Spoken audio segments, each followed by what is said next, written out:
Hi అండి, నేను మీ Anusha. Welcome back to DEV YouTube channel. ఈరోజు మనం వీడియోలో కాకరకాయ పులుసు ఎలా పెట్టుకోవాలో చూద్దామండి. ఎప్పుడు ఫ్రైనే కాకుండా ఈ విధంగా పులుసు కూడా తినండి, చాలా టేస్టీగా ఉంటుంది. చేదు అనేది ఉండదండి అసలు. వారంలో ఒక్కసారైనా ఈ చేదు అనేది మనం తింటూ ఉండాలండి. మ్యాక్సిమం నెలలో ఒక్కసారైనా తింటూ ఉండాలి. చాలా సూపర్ టేస్టీగా ఉంటుంది. పిల్లలు కూడా తినేస్తారండి. కాకరకాయ చేదు మాకొద్దు అనే వాళ్ళు కూడా తినేస్తారు. ఒక్కసారి మీరు కూడా ట్రై చేసి చూడండి. ఇదివరకు ఇది మా అమ్మమ్మ ఇలా వండేదండి. కాకరకాయలు కొంచెం పండుతున్నాయి అనగా వండేది. చాలా టేస్టీగా ఉంటుంది. మీరు కూడా ట్రై చేసి నా కామెంట్ బాక్స్లో కామెంట్ చేయండి. ముందుగా మనం కాకరకాయ పులుసు కోసం కాకరకాయలండి నేను ఈ విధంగా రౌండ్ షేప్లో ఈ విధంగా కట్ చేసుకున్నానండి. పై కొంచెం పెచ్చి తీసేసి చూడండి, ఈ విధంగా కట్ చేసి క్లీన్ చేసి పక్కన పెట్టుకున్నాను. తర్వాత మీడియం సైజు నిమ్మకాయ అంతా చింతపండు నానబెట్టుకుని పక్కన పెట్టుకున్నానండి. తర్వాత మనం స్టవ్ ఆన్ చేసి దాని మీద ఒక గిన్నె పెట్టుకుని దానిలో ఒక 3 టేబుల్ స్పూన్ ఆయిల్ వేసుకున్నాను. తర్వాత పచ్చిపప్పు 1 టేబుల్ స్పూన్ వేసుకున్నాను. తర్వాత పచ్చిపప్పు కొంచెం వేగిన తర్వాత పచ్చిమిర్చి, 1 ఉల్లిపాయ, అలాగే 2 రెమ్మల కరివేపాకు వేసుకుంటున్నానండి. ఇవి కొంచెం వేగనివ్వాలి. కొంచెం బాగా వేగిన తర్వాత ఈ విధంగా కలుపుకుంటున్నాను. చాలా టేస్టీగా ఉంటుందండి. మీరు కూడా ఒకసారి ట్రై చేసి నా కామెంట్ బాక్స్లో కామెంట్ చేయండి.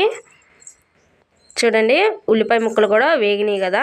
ఈ టైంలో మనం బాగా శుభ్రపరిచి పెట్టుకున్న కాకరకాయ ముక్కలను కూడా వేసేసుకుంటున్నాను. మొత్తం కూడా ఇది కొంచెం ఒక మాదిరిగా పండిన కాకరకాయ అయితేనే చాలా టేస్టీగా ఉంటుందండి పులుసులోకి. ఇది ఒక విషయం గుర్తుపెట్టుకోండి. అలాగే రుచికి సరిపడా సాల్ట్ అండి. రుచికి సరిపడా సాల్ట్ వేసుకుంటున్నాను. తర్వాత ఒక 1/2 టీ స్పూన్ పసుపు కూడా వేసుకుంటున్నాను. చూడండి, ఈ విధంగా మూత పెట్టి ఒక 10 నిమిషాలు ముక్కలు బాగా మగ్గనివ్వాలండి. చూడండి, 10 నిమిషాల తర్వాత ముక్క చూడండి చాలా వరకు 50% ముక్క ఉడికిపోయింది. ఇప్పుడు ఈ టైంలో నేను కారం 2 టేబుల్ స్పూన్ కారం తీసుకుంటున్నాను.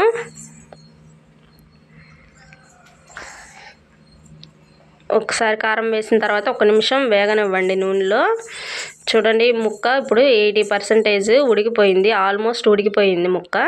ఇప్పుడు ఈ టైంలో నేను ముందుగా నానబెట్టి పెట్టుకున్న చింతపండు రసాన్ని కూడా పోసేసానండి. ఈ విధంగా ఒకసారి కలుపుకుని మరొక 5 నిమిషాలు చింతపండు రసాన్ని కూడా ఈ విధంగా మరిగించుకోవాలి. చూడండి, బాగా ఈ విధంగా దగ్గర పడాలండి, కొంచెం చిక్కబడాలి. చిక్కబడిన తర్వాత కొంచెం బెల్లం కూడా మీ రుచికి సరిపడా బెల్లం కూడా వేసుకోండి. నేనైతే 1 ముక్క వేసుకున్నాను. లేదు బెల్లం వేసుకోలేదు అనుకున్నా కానీ తినేయచ్చు, కానీ బెల్లం వేసుకుంటే చాలా టేస్టీగా ఉంటుందండి కాకరకాయ పులుసు అనేది. ఒక్కసారి మీరు కూడా ట్రై చేసి చూడండి. చాలా అంటే చాలా టేస్టీగా ఉంటుంది. అంతేనండి, ఎంతో రుచికరమైన కాకరకాయ పులుసు రెడీ. ఎప్పుడు చేసుకునే విధంగా కాకరకాయ ఫ్రైలు, కాకరకాయ కారం కాకుండా ఈ విధంగా ఒక్కసారి ట్రై చేసి చూడండి. Please subscribe my channel.